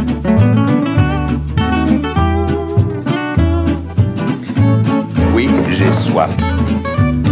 On lance le fucking week-end avec l'aubergiste. J'imagine. Laisse-moi aller. T'as peu. Je me sens que t'avais un blanc la semaine passée. T'as une bonne mémoire? Ça veut dire rosé, on n'est plus, même si ma blonde en prend à l'année. Oui, non, mais rosé, j'en sors un de temps en temps. Ouais, mais tu vas me dire, c'est moins d'automne. Donc, tu vas me sortir un rouge. On est dû pour... Tu vas me dire, ça va être peut-être un italien. Oui. Ah ben. Ben oui, italien. Oui. Ben oui. Tu sais, les vins italiens.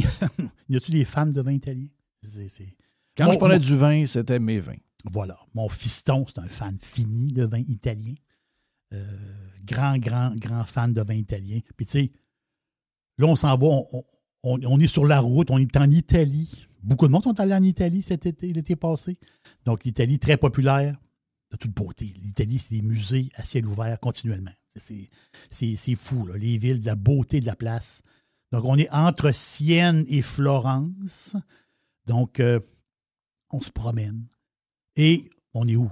Bon, ben, on est au cœur de la Toscane. En passant, je regarde les finances de l'Italie. On parle de la France. L'Italie n'est pas bien loin. Ça se peut qu'on soit capable d'aller en Italie pour pas cher dans le futur. Oui, c'est ça. Mais en fait, je pense que la France a rejoint l'Italie. Ouais, c'est ça. De dette, exact. Ah oui, exactement. Oh, ouais, ça va pas bien. Non, c'est sûr qu'eux autres... Il Ils ont de l'arriérage. Je ne sais pas ce qu'on comprend. Oui. Avec les années, ça s'est accumulé, la patente. Ouais. Ça veut dire, c'est comme ça. Donc, on est dans ce coin-là, justement. Ça veut dire ce coin de la Toscane. Ça veut dire que tu as des cépages extraordinaires. Ça veut dire que tu as des cépages comme le Sangiovese, ou tu as des... ça veut dire que c'est le king, le Sangiovese du secteur. Mais tu as des grands vins, les Brunello, hein, qui, à base de Sangiovese Grosso. Donc, tu as le Sangiovese, le raisin, la grappe, petite baie, mais le Grosso, lui, c'est des grosses boules. Donc, ça donne des vins plus intenses, plus complexes. Donc, les Brunello, c'est des vins qui peuvent vieillir à pu finir. Tu as les Super Toscans aussi. Donc, Super Toscane. Donc, avec des cépages français qui se sont installés là-bas avec le temps. Donc, du Cabernet Sauvignon, du Cabernet Franc. Tu sais, le célèbre Sassicaia, le grand vin Sassicaia que c'est pas tout le monde qui peut se payer. C'est-à-dire, un jour, si tu goûtes un Sassicaia, ben c'est un cépage français. Ben c'est des cépages français. Capso, Cap-Franc, mais qui poussent en terre italienne, qui poussent en Toscane. Les super Toscans. Et t'as, veux pas, t'as le Chianti. Les Chianti Chianti, c'est le plus beau passe-partout que tu peux pas avoir. Le Chianti, c'est, on peut s'y acheter aussi. Là. Des fois, tu arrives à certains Brunello, on l'a pas trop les moyens non plus. Une fois de temps en temps, mais pas tout le temps, à un moment donné. Mais les Chianti, puis le cépage du Chianti, c'est minimum 80% de Sangiovese. Donc, le Sangiovese, c'est le goût de la Toscane, le Sangiovese, c'est ça. Le Sangiovese, c'est acidité élevée, arôme de cerise, de la violette, quelquefois les épices, quelquefois les herbes séchées. C'est ça le Sangiovese. Et c'est le sang de Jupiter. C'est un peu la traduction du Sangiovese. Donc, l'endroit précis où on va, c'est la Tenuta. La Tenuta, qui veut dire, en français, une propriété, ou tu peux dire un domaine. Ça veut dire un peu la même chose. Donc, Tenuta Carobbio. C-A-R-O 2-B-I-O. Carobbio. Et le vin que je vous parle, c'est le Carobbio Chianti Classico 2018. Oh, regarde un peu, là. 2018. Donc, on s'en va là. C'est là qu'on s'en va, justement, chez Carobbio. C'est ça. Et c'est spécial. C'est une place spéciale. Je vous explique. C'est que cette maison-là, Carobbio, qui date de très longtemps, qui date du 15e siècle. Il y a des vieilles affaires en Italie, là. Donc, 15e siècle, l'année exacte, c'est 1479. Donc, au début, c'est une maison, une maison de campagne, un peu de vino, c'est une ferme. Et aussi, la maison a servi à l'époque d'hôpital aussi, pour les gens de la place. Et cette place-là a été rachetée par une famille et un gars. Le gars, il s'appelle Antonin Gherardini. Lui, il a racheté plus tard. Il a racheté ça. Là, on est toujours dans les années à peu près 1500. Grosso modo, on est dans ce temps-là. Mais je vous parle de Gherardini pour une chose. C'est que lui, Gherardini, le propriétaire de Carobbio, il avait une fille. Puis sa fille, son prénom, c'est Lisa. C'est le nom de sa fille. Mona Lisa. Oh, regarde un peu, là. Mona. Hey, c'est Mona. Oui. Mona. Salut, Mona. Oui, c'est ça. Mais, c'est ça.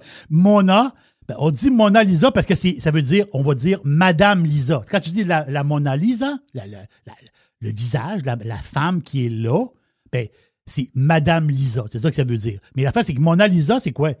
C'est que la fille de Gherardini, elle, c'est une jeune fille, c'est un enfant. Elle a vécu là dans la maison, quand elle était petite. Là, après ça, elle s'est mariée.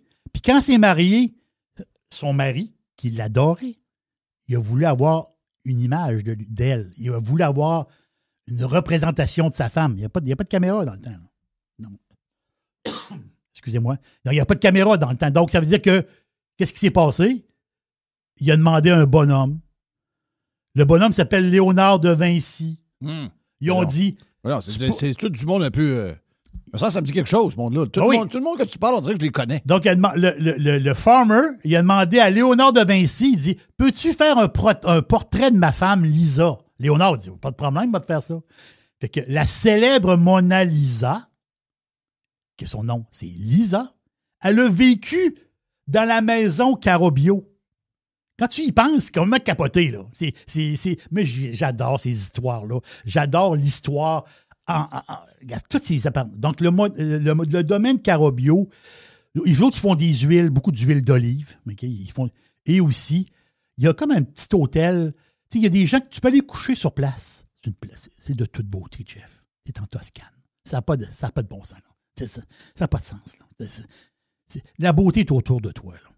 Et petit hôtel, puis justement, ils sont en train de faire des rénovations présentement. Je pense que ça a été fermé, je pense, à l'été 2025, puis ça va rouvrir en 2026, parce qu'ils sont en train de rénover. Tu sais, il y a une piscine extérieure. Vraiment un beau coin. Et c'est un vignoble. Donc, cette maison-là fait des grands crus. Je pense qu'il y en a 3. Ils font un Chianti Classico Reserva. OK? Ils ne le font pas à chaque année, parce qu'ils attendent les meilleures années pour faire leur Reserva. Ça, on ne l'a pas ici non plus. Mais ici, ce qu'on a de leur maison, on a leur Classico. Donc, on va dire vin d'entrée de gamme. Façon de parler, là, vin d'entrée de gamme. c'est du jus qui a fait 18 mois en barrique. OK? Pour moi, c'est pas... Pour l'Italien, chez Carobio, les autres, c'est leur vin d'entrée de gamme. Pour moi, assis, dans la maison chez nous, avec un Carpaccio, c'est du haut de gamme. Arrête, Carpaccio, arrête. T'aimes ça? Oh, Arrête, c'est ça. j'adore. Non, ça n'a pas de bon sens. Jeff, Oh. je te verse un Carobio avec... Je t'en mets pas 6 onces, je t'en mets 3 onces avec ton Carpaccio. Arrête. Pendant 10 minutes, tu vas toucher les nuages. Non, t'as plus les pieds sur terre. Tu es rendu en haut. Avec, tu te promènes en haut. Tu es dans le cloud. C'est là que tu t'en vas. Tu t'en vas carrément dans le cloud. Donc, ce vin-là, qui... Tu sais, il y a toute la... c'est un Chianti avec de la richesse. Tu sais, il y a un peu de corps. C'est de la cerise. Et il y a les petites effluves de tabac au loin. Là. C'est du 2018. Donc, 2018, on s'entend-tu que le vin il est déjà vieilli. Là. Tu le vois que le vin il a vieilli, il a maturé. 2018 à 26,75. C'est du 2018 qui commence à maturer. C'est un deal. Là. 26 sur les 15, tu vas dire, oui, c'est dispendieux. Non. En réalité, c'est un vrai deal. Et 2018, c'est une année, puis je suis allé voir. J'étais fouineux. 2018, c'est une année solaire. Il y a peut-être des années solaires, donc très chaud. Beaucoup, beaucoup de soleil en 2018. C'est chaud. Non, c'est très chaud. chaud. Donc, c'est le chaud. raisin, il était... Elle est regarde, chaude. Chaud. Le raisin, il a vu du soleil. Ça n'a plus de bon sens. Et ils ont fait quoi? 80 000 bouteilles. Ils font... C'est pas beaucoup, là, 80 000 bouteilles pour cette maison-là. C'est pas une grosse maison, c'est une petite maison. Carobio, c'est pas une grande maison. C'est même pour le voir, mais c'est quelque chose d'extraordinaire. Et on a la chance. Le mot chance, il est là. On a la chance d'en avoir en ce moment. Donc, si vous êtes fan de vin italien, fan de Chianti Classico, donc 26 sur les 15 de la bouteille, c'est un 100% Sangiovese. Il y a des Chianti, des fois, qui peuvent avoir un genre de 90, puis ils vont avoir d'autres cépages. Non, lui, c'est un 100% Sangiovese, 14,5 alcool, 2,2 grammes de sucre au litre. Et la question, les autres sont situés à Panzano. Et si tu t'en vas présentement à Panzano, et tu prends ton char, tu montes dans la colline, puis tu arrives chez Carobio, tu cognes à la porte, tu dis « Bonjour, je veux acheter une bouteille. » Lisa répond. Oh, c'est Mona, c'est Lisa qui te répond. Oh. Avec, elle est là. Elle est vieille un peu. C'est le life. Ah, elle est toujours là. It's a girl, she's a babe, Voilà. she's chaude. Elle est chaude. Voilà. Mona est chaude. C'est Mona qui te répond. Là, tu dis à Mona, je veux acheter une bouteille de Carobio Chianti Classico. Je veux en acheter une. Elle va te dire quoi, elle? Elle va dire... 16,50. Oh! T'as peu. C'est pas une bouteille à 3 € que la SAQ te refile à 26. Là. Non. C'est une bouteille à 16,50 € que la SAQ te vend à 26. Et là, la différence. Sur place, à Panzano, ça vaut 16,50 € la bouteille. Imaginez ce qu'il y a dedans. Donc, est-ce que des SAQ, je termine, il y a 73 succursales présentement qui en ont. Moi, j'ai fait le plein. Moi, j'en ai acheté 5 bouteilles. J'en ai 2 de but. Donc, il m'en reste 3. Et un peu de dodo. Puis je vais en donner. J'en ai une que je vais donner en cadeau là-dedans. Mais je veux dire, ce sont les 13 succursales qu'il y en a. Ma succursale, Blanche-la-Montagne, à Beauport, dans mon coin. Là. C'est dans le coin de Dixilly. On n'est pas loin de là. Là. Okay, c'est notre coin. C'est mon hood. C'est ma place. Il y a 18 quilles, ces tablettes à Blanche-la-Montagne. Si on fouille un peu, Saint-Nicolas, ça arrive sud de Québec, il y a 2 caisses. Drummondville, il y a une caisse. Il faut fouiller. Allez sur le site de la SAQ, puis checker parce que ce sont les 13 succursales. C'est pas 150 succursales, ce sont les 13. À Saint-Bruno, c'est rue Montarville, à Saint-Bruno, il y a 2 caisses. À l'île des Sœurs, il y a 3 caisses. Fouillez pour les... Mais je vous le dis, ça vaut vraiment la peine d'en acheter une là pour la boire, parce qu'elle est prête à boire. C'est du 2018. Regarde, c'est parfait. Puis tu peux faire 2-3 années de dodo de plus. Donc, je pense qu'à 26 et sur les 15, Caro Bio Chianti, let's go. Wow. Salutations à Mona. Mona, le Mona. Mona Lisa. Yes, girl. You drinking water at your wedding, girl. C'est ma tune, ça, en ce moment. Donc, voilà, thank you. On lance le week-end. Merci, mon ami Jerry, c'est fait. Oh, qui lance le week-end en premier sur la boule? C'est Radio Pirate. On fait ça le jeudi, nous autres. Hello, Bon football la c'est le soirée. week-end. Les Dolphins contre les Bills. On va mettre un petit 10, ces Dolphins, juste pour rire. Oui, j'ai soif. Pirater, c'est légal. No limits. Radio Pirate.